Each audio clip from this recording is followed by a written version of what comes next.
To grasp the potential trajectory of a post-TZPUR continental East Asia, it's helpful to look at historical parallels. For convenience of understanding, here is an analogy for a compelling case study of Taiwan's transition from the exile government, the nationalist Kuomintang rule, who lost the civil war against the TZPUR in continental East Asia that took place between the late 1920s and the late 1940s before fleeing to Taiwan in 1949. Shortly after 1949, Taiwan was under the one-party rule of the KMT following the 50-year-long Japanese rule between 1895 and 1945. Although the KMT's authoritarian tactics and culture of ruling were much softer than the Communist parties, the status of one-party rule was certainly a reality. 40 years ago, if one shouted on the street that the KMT does not equal Taiwan, one would immediately be arrested and sent to jail.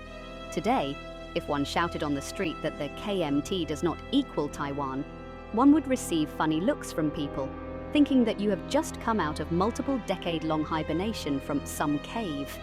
Similarly, if you shout the Democratic Progressive Party, the ruling party of Taiwan between 2000 and 2008, as well as since 2016, does not equal Taiwan on the streets of Taiwan today, nothing will happen to you.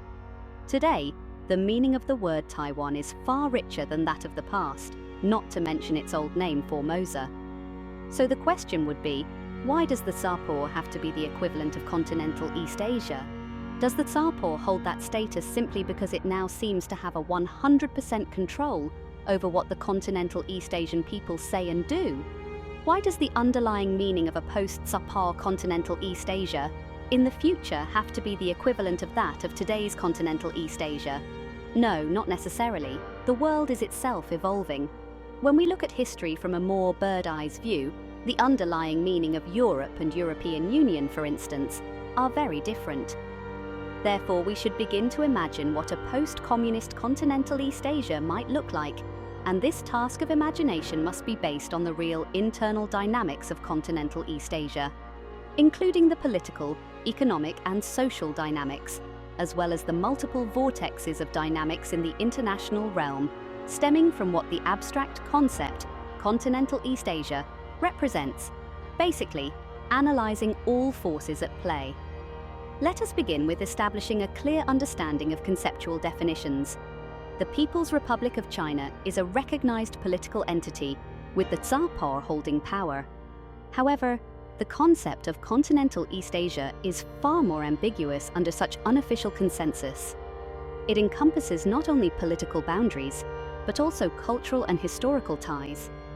The term continental East Asian people adds yet another layer of complexity, blurring the lines between ethnicity, culture, and political identity. Therefore, we have to be particularly cautious when we use the above-mentioned term. Otherwise, we will dive deeper into confusions the more we discuss about the issue, which stems from oversimplification.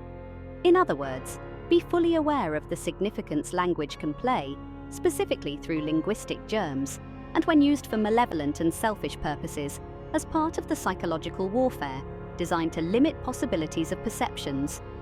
With that in mind, the term post-TZPUR here refers to the disintegration of the Cathay Communist Party's ruling apparatus as described above.